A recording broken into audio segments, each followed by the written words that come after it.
I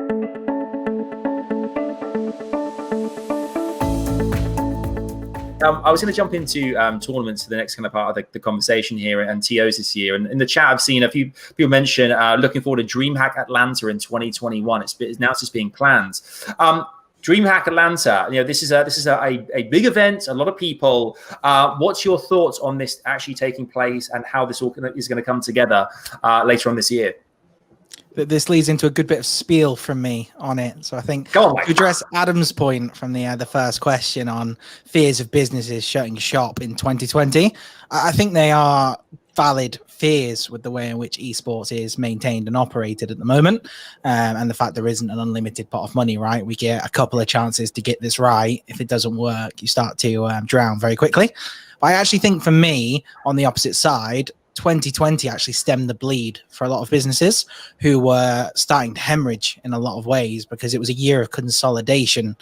The cost of running a physical event and broadcast are astronomical, more so than a lot of people sort of see from the outside, more so than prize pools, salaries, and a lot of the logistics of doing so.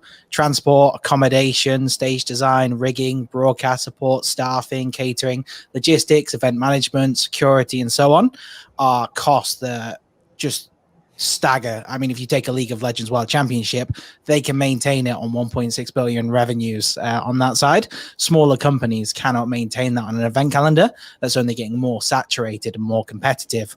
A lot of businesses have been doing the same thing now for 5 to 10 years and got a reset button in 2020 because their numbers stayed the same. They were still getting these fantastic audiences watching their events, tuning in and engaging, which is what their sponsors wanted, but they didn't have to shell out on the other side a lot of the costs that make them unprofitable in a lot of the senses. So I think in some cases it was a bit of a reset on how they actually run things and what they do. And for me, esports has matured to a point where it mirrors sport from a broadcast quality perspective, but it almost skipped the step on creating a financial model that sustains it on the other side.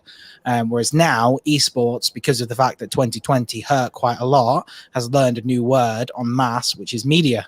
And media is something that makes the planet turn, especially in America. If you look at the Super Bowl quickly approaching, it's about $5 million for a 30-second ad slot, watched by between 30 and 50 million people.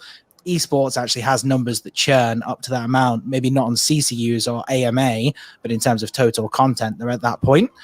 So there's a lot more spend in media coming into esports now that would traditionally go to sports. And it's how much of that in 2021 can you hold on to when you do have these events coming back online that people are prepared to put mass money into to be a part of. So if I'm theming 2020 as a year of consolidation, I think 2021 is the year of adaptation, and it's how you transition into it. Because I think, as Kirsty rightly pointed out, you're not going to get to a stage where you have 100,000 person DreamHack around the corner. It's just not feasible at this point. But what you can have is smaller, intimate events for the right reasons, where you can create really good content with the physical backdrop against it. So I think tournaments will be different this year. I think we're already seeing that. I will say the thing that no one else has said yet, which is we are bored of screen-on-screen content. Ironic being sat on a screen with a lot of little windows around me with people watching from home.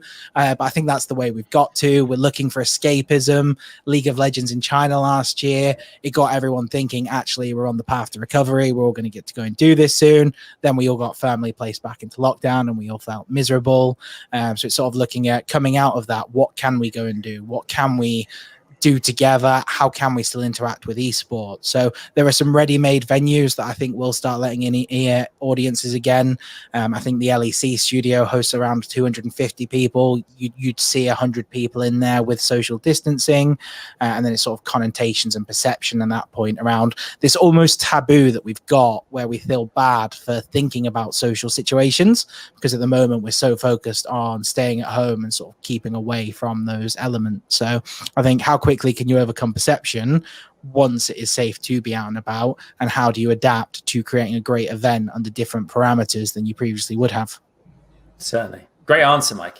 Great answer. But I completely agree with all the sentiments. I think from a talent perspective, from my own standpoint as well, like when you're at an event and, audience is one thing, obviously adds so much to an event, but to be there with the talent side by side and watching the games happen backstage and deliberating on the action and things, those kind of moments with the production team as well, you miss that human contact. You miss having that together. And the screen on screen thing is it has kind of run its course. Everyone wants to be back together again. So I totally hear you. I think Adam, with Mike's point regarding kind of media and big events and things, do you think there will be any hesitancy from the bigger events to go all out and for broke so quickly, or do you think they'll be willing to?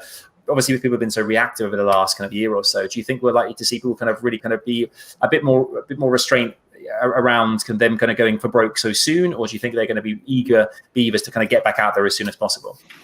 Yeah, I guess my first thing is I just want to know how long it took Mike to write that just sprawling monologue there, because I was definitely prepared because he was so eloquent. I just don't believe that was off the cuff. The adaptation bit, I was like, he's definitely planned. If 2020 is the year of blah, this is the year of that. Like, believe me, I am a walking cliche. So we always have this thing at the Esports Awards of we have a year of survivability or a year of thrivability. Christ. Have you watched The Office? No. But okay, well, I'd say we saw like Flashpoint, I think, get a bit cocky last year. Like we saw to Worlds, I think there were 22 teams because two Vietnamese teams couldn't get in. So like if you think they had maybe like say 10 staff there altogether, if you're cleaning the players, that's like 220 people. Then all the supportive staff there to actually make the event go, and then had like a limited audience for the live finals, like that, and no reported cases whatsoever. That made it seem like, oh, this actually might not be that bad then. We just need to do a bubble in a hotel for 14 days and we're good.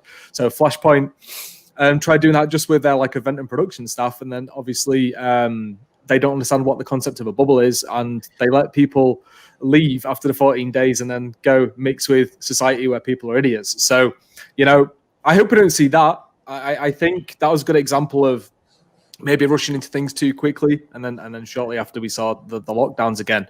And now I agree with what Mike said overall, and I like whoever his ghostwriter is very good, but I think still the question still looms of monetization as a whole. It's good to create this shoulder content and such, right? But fans want absolutely everything for free.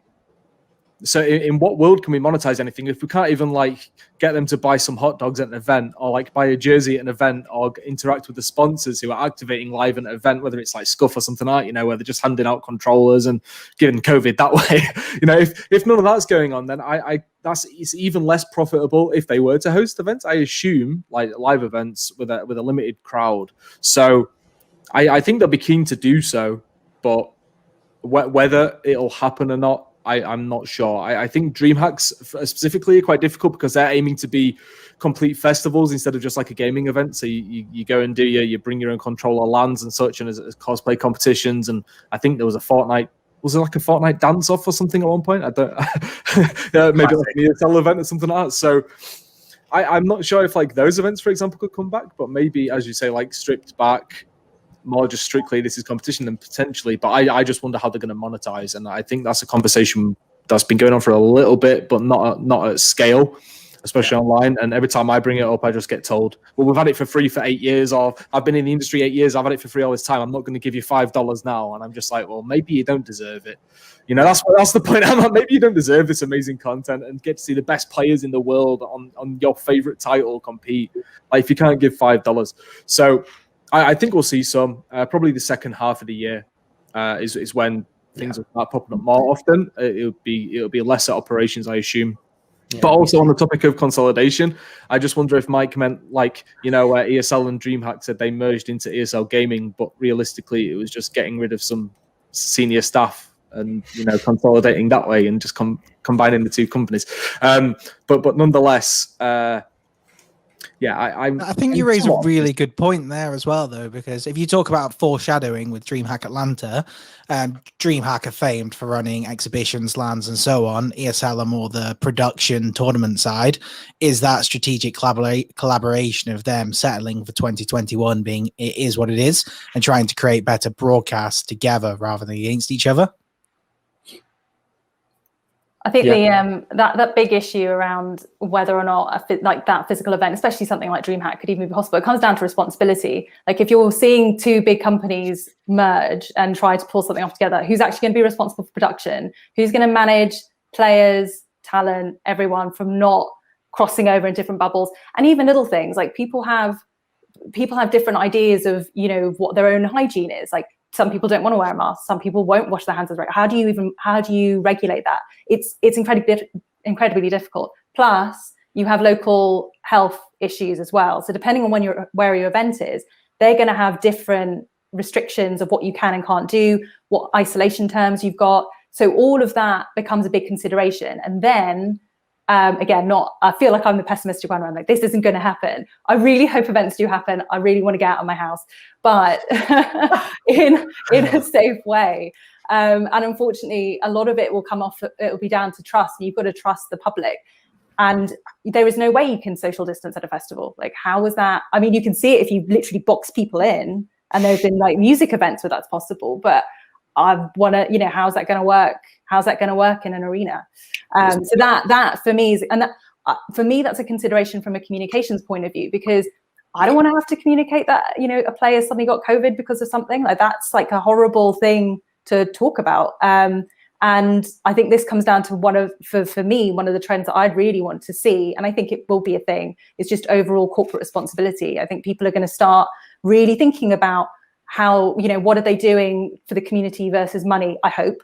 Really thinking about sort of what they're doing from a professional point of view, from a purpose point of view, all of that kind of stuff. And I think that's going to be a huge consideration. I think it's more so because of last year. I think that's going to be a big feature for this year. Definitely. Right. I'm gonna knock some pessimism on the head just for a little bit. I'm gonna say dare to dream. America is stating by December 5th, they'll have given every single eligible person their second dose. The UK is prescribing somewhere between July and September, depending on who you believe on that front. So let's say there is a point, Q3, Q4, esports starts coming back online. If we live to that and we adapt on the fly, I think there's some good conversation to have on how we do things. How do we do things right? How do we get corporate social responsibility right? How do we communicate that you want to go to an event again and you want to sort of get back into it? And I think just going back to Adam's points, I think it's pretty spot on.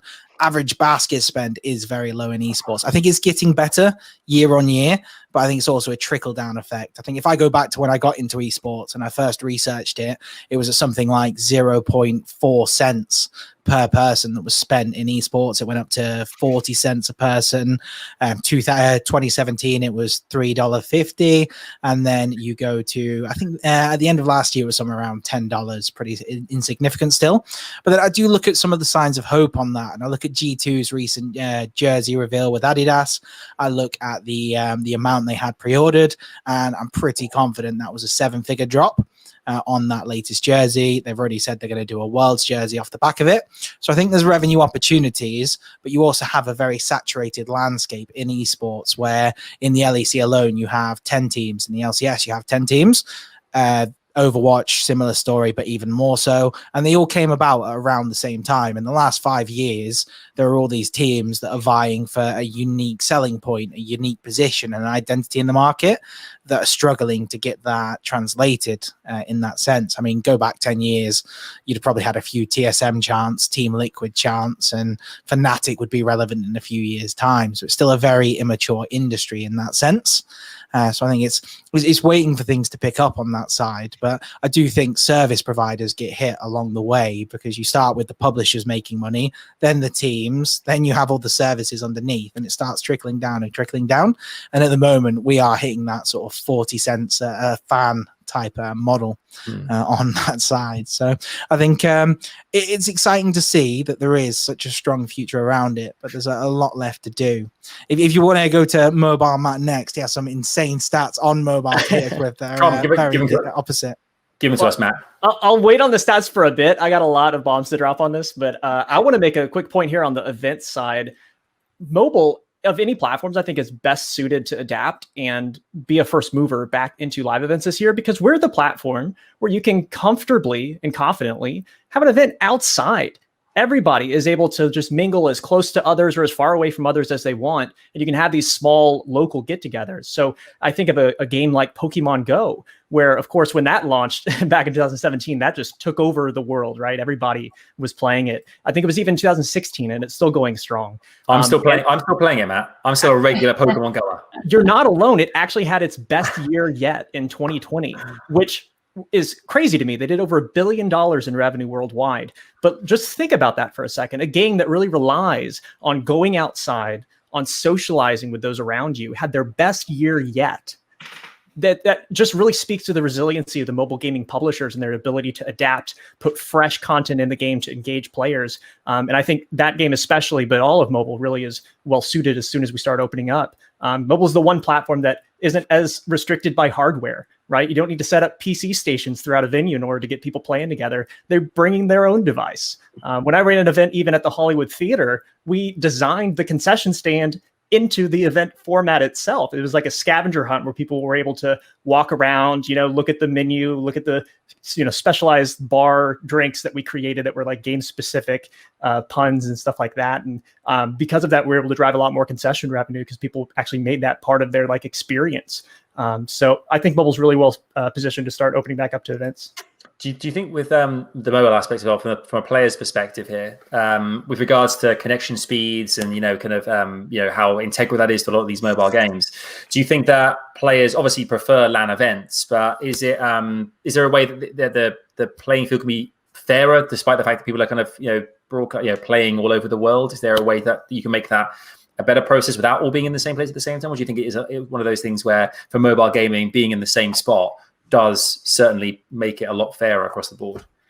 Yeah, and that is something we experienced actually with a lot of the largest mobile esports in the world, particularly one like PUBG Mobile, who had their global event that wrapped up here actually just a few days ago. But they got to a stage basically where they finished the regional championships and had to transition to the global championship. And they got into that issue where it's like, okay, here are teams in all these different countries around the world. Some are going to be further from the servers than others. That's a ping disadvantage. And Tencent, to their credit, actually did something that was phenomenal. They offered to, at their own expense, fly players out and house them in locations in their region that had better connections. So like coastal cities, larger cities, stuff like that. So there are small things that, a publisher can do to improve that. But obviously, ping and connectivity is an issue. And also, I mean, this has happened more so in the past. Event organizers have gotten a little bit smarter, but internet, anytime that you get, hundreds of people together in the same spot, all connected to the same Wi-Fi network, obviously you can have some internet issues from that perspective too. Indeed.